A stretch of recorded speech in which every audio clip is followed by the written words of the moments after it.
Issue, ये वाला जो कॉलम है ना, इसे हाईलाइट करवा देना। Okay ma'am. मैम ये लो चाय। तुम कौन बेटा? वो मैम पापा की आज ज़्यादा तबीयत खराब हो गई थी ना, इसलिए चाय लेके मैं आई हूँ। अच्छा, रख दो। मैम वो पिछले महीने का हिसाब भी कर दो। पिछले महीने का हिसाब? पर बेटा, मुझे तो कोई आइडिया नहीं है कि पिछले महीने का कितना हिसाब है। अब तुम्हारे पापा भी नहीं आए हैं, तो फिर हिसाब कैसे करूंगी मैं? मैम मुझे पता है ना, पिछले महीने का था 480, उससे पिछले महीने का था 320 और उससे पिछले महीने का था 120। टोटल हो गया 920। अरे वाह बेटा, तुम तो बहुत इंटेलिजेंट हो। इतनी जल्दी कैलकुलेशन कर दिया, या फिर घर से हिसाब जोड़कर आई हो? नहीं मैम, मैंने यहीं पे कैलकुलेट किया है। मैम ये झूठ बोल रही है। अभी कैसे कैलकुलेट कर सकती है? ये खड़ी खड़ी हर एक चाय बेचने वाले की बेटी आई है। मैम ये घर से करके आई है, क्योंकि इसने आते ही आपसे क्या बोला कि पापा का हिसाब कर दो। तो आप एक्सेप्ट करो ना बेटा कि आप घर से करके आए हो। पर ईशु, जब वो बोल रही है कि उसने अभी कैलकुलेशन किया है, तो हो सकता है अभी किया हो। उसका माइंड शार्प हो सकता है। मैम आप कैसी बातें कर रही हैं? वो एक चाय बेचने वाले की बेटी है, उसका माइंड इतना शार्प मैं नहीं मान सकती। नहीं मैम, मैं सच बोल रही हूँ, आप मेरी बातों का यकीन करो, मैंने अभी ही कैलकुलेट किया है। अच्छा, तो तुम एक्सेप्ट नहीं करोगे? कोई बात नहीं, मैं भी बहुत जिद्दी हूँ, तुमसे मनवा के ही रहूंगी। मैम मैं कुछ डिजिट्स देती हूँ इसे, तब बताएगी ये। पर ईशु, अरे वो बेचारी छोटी बच्ची है, और तुम उसे इस तरह से परेशान क्यों कर रही हो? मैम मैं परेशान नहीं कर रही हूँ, उसे सिखा रही हूँ कि झूठ बोलना गलत बात होती है, अपनी गलती एक्सेप्ट करनी चाहिए। बट आप 2 मिनट रुकिए, मैं अभी प्रूफ करती हूँ। चलो तुम बताओ, 821, 590 और 660 कितने होते हैं? अरे रुको जरा, कैलकुलेटर तो निकाल दूँ। 2071। बिल्कुल सही।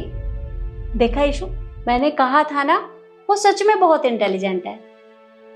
मैम वो इंटेलिजेंट नहीं है, उसने ना तुक्का लगाया होगा। मैंने इजी दे दिया था बच्ची समझ के, लेकिन ये तो बहुत इंटेलिजेंट है। रुक, मैं तुझे दोबारा देती हूँ। 420, 321 और 220, ये बताओ तुम। 1031। ये भी सही। ईशु, सच में वो बहुत इंटेलिजेंट है। मैम आप बिल्कुल ठीक कह रही हैं। बेटा तुम इतनी इंटेलिजेंट हो तो तुम यहाँ क्या कर रही हो? तुम ये चाय बेचने क्यों आई हो? अगर 2-4 दिन चाय नहीं आएगी ना तो हमें कोई दिक्कत नहीं है, तुम अपनी स्टडी पे फोकस करो ना। नहीं मैम, मैं चाय इसलिए बेच रही हूँ क्योंकि पापा की दवाइयाँ चल रही है, फिर दवाई कैसे चलेगी, इसीलिए चाय भी बेचती हूँ और साथ के साथ पढ़ाई भी करती हूँ। बेटा मैंने तुम्हें तुम्हारे कपड़ों से जज किया, लेकिन तुम तो इतनी इंटेलिजेंट निकली। कोई बात नहीं मैम, इसमें आपकी कोई गलती नहीं है। लोग हमें ऐसे देखते हैं जैसे हम गरीब लोग कुछ कर ही नहीं सकते, लेकिन मैं अपने पापा का हाथ भी बटाती हूँ और साथ के साथ पढ़ाई भी करती हूँ। पर हमारे घर के हालात ही कुछ ऐसे हैं जो मैं ज़्यादा पढ़ाई नहीं कर पाती, पर मुझे पूरा यकीन है मैं कुछ ना कुछ बनकर जरूर दिखाऊंगी। वेरी गुड बेटा, तुम्हें अपने पापा की हेल्प जरूर करनी चाहिए। और तुम ना बहुत प्यारी प्यारी बातें करते हो। देखो, हमेशा इसी तरह से मेहनत करते रहना और अपनी पढ़ाई पर भी ध्यान देना। एक सेकेंड।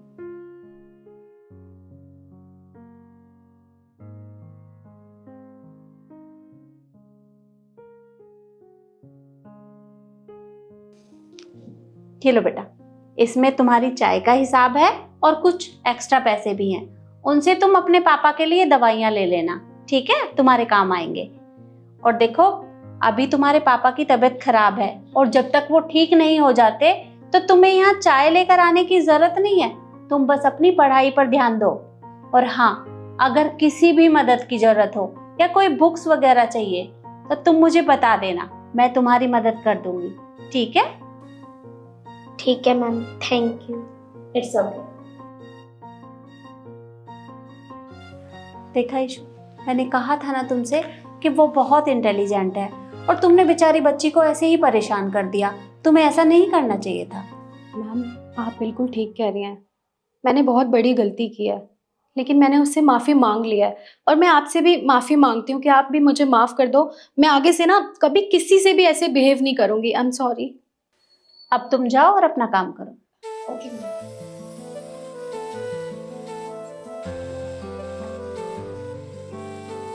तो देखा आपने, बच्चा चाहे किसी भी हालात में हो, लेकिन वो पढ़ाई करना चाहता है तो वो पढ़ सकता है। और ऐसे बच्चों की आप भी मदद जरूर करें। और वीडियो आपको कैसी लगी कमेंट में ज़रूर बताएं और ज़्यादा से ज़्यादा शेयर करें। धन्यवाद।